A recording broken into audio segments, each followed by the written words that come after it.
याचा आपल्याला विस्तार करायचा आहे, म्हणजे सोपं रूप द्यायचं आहे. ठीक आहे. मग पहिल्यांदा आपल्याला काय करावं लागेल, ह्या पूर्ण घनसंख्या आहेत का 16 आणि 128?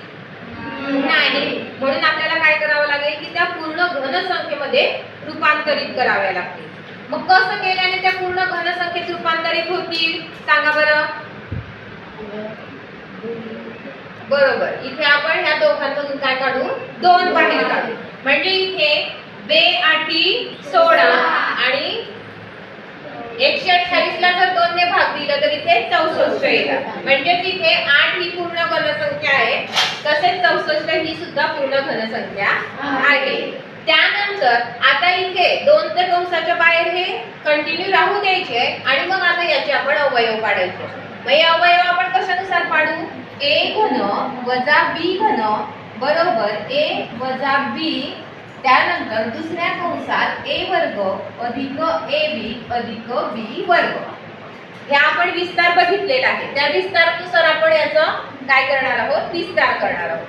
मग इथे 2 कंसाच्या बाहेर जसंच्या तसं 8 हा कशाचा घन आहे, कोणत्या संख्येचा, 2 चा घन आहे. बरोबर बोलत चला. त्याच्यानंतर 64 हा कशाचा घन आहे, 4 म्हणजे 2a कंसाचा घन वजा 4/b कंसाचा घन, हे लक्षात ठेवायचे. ठीक आहे.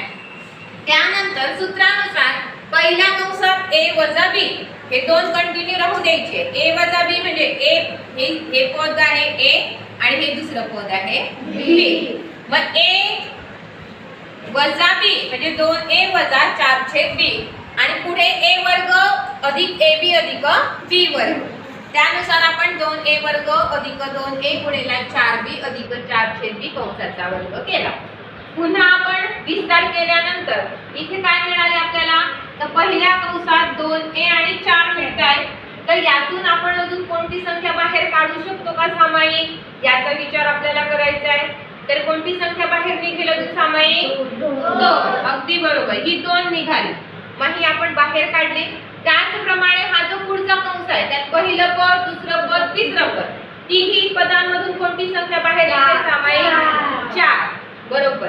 मग इथे काय निघाले, 4. 4a वर्ग अधिक 4 दुनी 8 1/b अधिक 4 गुणिले 4 चौक 16 छेद b वर्ग बरोबर मिळाली. त्यानंतर हे 2 गुणिले 2 आणि 4 किती होतात, 2 दुनी 4 4 चौक 16.